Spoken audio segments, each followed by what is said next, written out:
I'm honored to be here today to present our work titled Supervised Acoustic Embeddings and Your Transferability Across Languages. The brief outline of today's talk.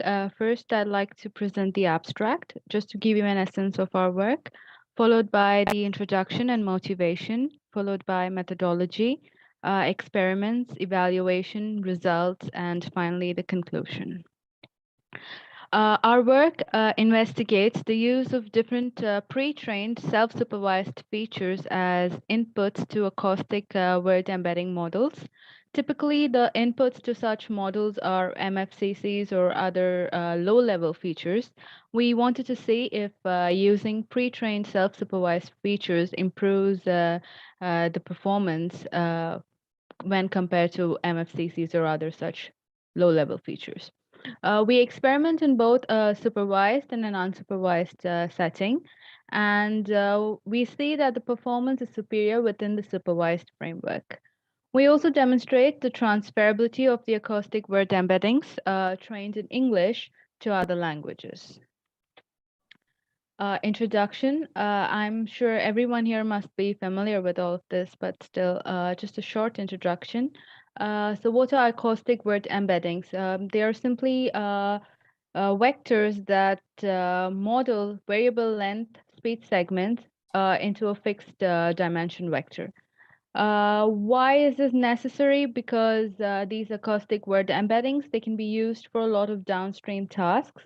And another important thing is that speech is typically segmented into frames, and segments of differing lengths will also have a differing number of frames. And when we need to compare two segments that are different, then we typically need to use DTW, which is computationally expensive. So if we have embeddings of fixed dimensions for whatever length of the speech segment, then we can just use the cosine similarity or even a Euclidean distance where appropriate.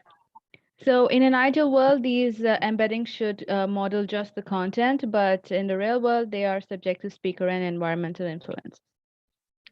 So what are self-supervised pre-trained features? They are just features that are trained in a self-supervised manner on a large amount of data. And they're very useful in low resource settings because you have this model that is trained on English. And this captures the information that is shared between languages. So you can just take this and use it for a low resource language. Here's a small illustration. So you have a lot of unlabeled speech data here, and you can see that it's really huge, 50K hours or 372K hours. And you train that in a self-supervised manner, and then you take that, and when you need to use it for a target language, just fine-tune it using a small labeled data set of that language. So examples are Wave2Vec, CPC, and XLSR. So what we wanted to do was we wanted to see if we can use the information learned by this architecture in our acoustic word embedding model by using the self-supervised pre-trained features as the input. So our research, if you look at it, if this is the domain of speech representation learning and this is the domain of low resource languages, our research is right there in the intersection of these two. We want to improve the speech representations, but we also want to see if we can use them for low resource languages. So the research questions that we asked ourselves was, do these self-supervised pre-trained features give us superior acoustic word embeddings? And when it comes to low resource languages, there are very few options for us. We either have transfer learning. We can take a model that is already trained and use it for the low resource language. Or we have unsupervised learning, where we can take a lot of unlabeled data in the target language and train the model in unsupervised fashion. So we wanted to see which is the better option. So these are the questions that we strive to answer in our work. Methodology for the data, we used the LibriSpeech data set for English, the multilingual library speech for French, German, and Spanish, and MGB2 for Arabic. All of these data sets, we use the dev set for training and the test set for testing because we had some restrictions on the resources we could use for training. All of these data sets, we have segmented them into words. We have aligned the data sets using MFA for library speech and multilingual library speech, and we have used the ANIAS library for MGB2. Feature extraction, we use the MFCC, Wave2Vec, MCPC, and XLSR features in our work. These features are not selected randomly. We actually did a lot of experiments with many different features, and these features were the ones that had the highest DTW-based ABX scores. I will talk more about ABX scores later, but for now, ABX scores give you a good metric of how well the phonetic information is coded in the embeddings. So we have Wave2Vec, MCPC, and XLSR as the top candidates. So we have decided to go through with these three. And we also find that defaulting to the last layer does not always give the best results. So we take the second last hidden layer for Wave2Vec, the last hidden layer for MCPC, and the central hidden layer, which is layer 12 for XLSR. So this is consistent with a lot of other works that have shown that defaulting to the last layer does not necessarily give good results. The model architecture, we've used a very simple sequence-to-sequence encoder-decoder architecture, which is very similar to Audio2Vec. So we used the multi-layer bidirectional LSTM encoder and the unidirectional LSTM decoder. The speech embedding is the last hidden layer of the encoder, this one. And we have concatenated the forward and backward states since we are using a bidirectional LSTM. We use two-layer networks with a hidden layer size of 100. For all the features except XLSR, we found that XLSR performed better with a single-layer network and a hidden layer size of 250. Now, the other features also performed better with the size of 250, but we felt that the performance improvement was very marginal and it was not worth the computational overhead of using a larger size. Our experiments, this can be a bit confusing, but I hope I'm making this clear. Our experiments can be broadly divided into two settings. We have the supervised setting and the unsupervised setting. In the supervised setting, we are training just one model. We are training the AWE model on only English. And we are using this model, we are performing zero-shot transfer learning for the target languages. So we train a model using either MFCC or other pre-trained self-supervised features and use that for the target languages. The learning target is phonemized text and NLL loss is used here. And in the unsupervised setting, we are training a model for each of the target languages. So we train the AWE model on each of the target language using either the MFCC features or the other pre-trained self-supervised features, and the learning targets are the inputs to the encoder, and MSE loss is used. Evaluation, as I said before, we use ABX for evaluation. We also use clustering accuracy as a secondary metric for evaluation. So what exactly is ABX? So ABX discrimination involves two segments, A and B, that differ by one or two phonemes. And we have a third segment X that matches either A or B. So we use a distance metric to find the closest match. We use two variants of the ABX task here. We use within speaker, in which A, B, and X are all spoken by the same speaker. And we have the across speaker ABX task, in which X is spoken by a different speaker. So for clustering,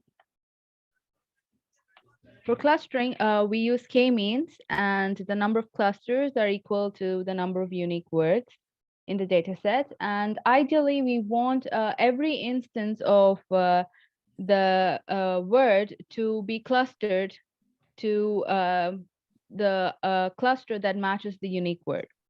So clustering accuracy is just the percentage of words that are correctly clustered. So the results, we have quite a lot of numbers here. So the first result that I would like to present is that the AWEs trained with pre-trained features mostly outperformed those trained with MFCC features. If you take a look at the numbers, you can see that here MFCC gives us an ABX score of 12.3, whereas the Way2Back, MCPC, and XLSR are all giving a significantly lower score of 6, 7, and 10. So for ABX tasks, the lower the score, the better the performance is because it's a distance metric. So this is true for all the languages. We have English here, we have French, so we have 16 compared to 9, 11, and 13. So it's true mostly for all across all the languages, except for this one case where we have a result of 17.10 compared to 16.58 with MFCC.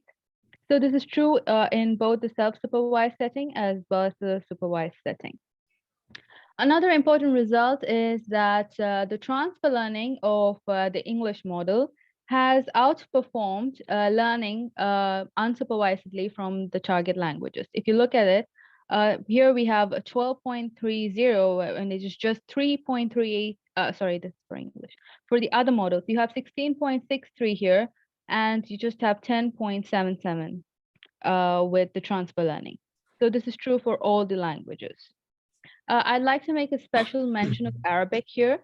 For Arabic, for all the other languages, we took words that differed by one or two phonemes. We automatically using the edit distance, and we performed the ABX. For Arabic, the segmentation was not great, and the data set was very noisy.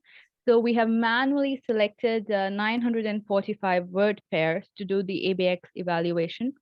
So for Arabic, you can notice that the absolute error rates are quite high compared to the other languages.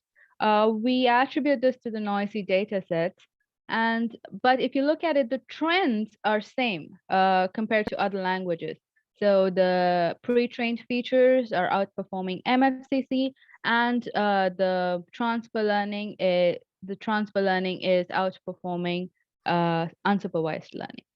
And another thing that surprised us is that XLSR, which we expected to perform the best since it is trained on multiple languages, it performed the best only in a supervised setting, and it actually gave the least performance in the unsupervised setting. So we feel this is something that should be taken note of. In conclusion, I'd like to conclude that we can, with reasonable confidence, say that zero-shot transfer learning of acoustic word embedding models is superior to unsupervised learning on target languages. And we think that this result is especially impactful for low resource settings, because even if you are going to train your model in an unsupervised fashion, you still need a substantial amount of data. So if your team or company that is trying to do speech recognition for some low resource language, for example, Arabic, because we are focusing on Arabic right now. And there are some dialects that simply don't have that much data. So are you going to spend time and resources collecting a good amount of data to train your model in an unsupervised way? Or are you just going to use a model that is already trained on a high resource language? So I think our work is giving a very clear answer, and I think you can get a similar, if not better, results by just using transfer learning.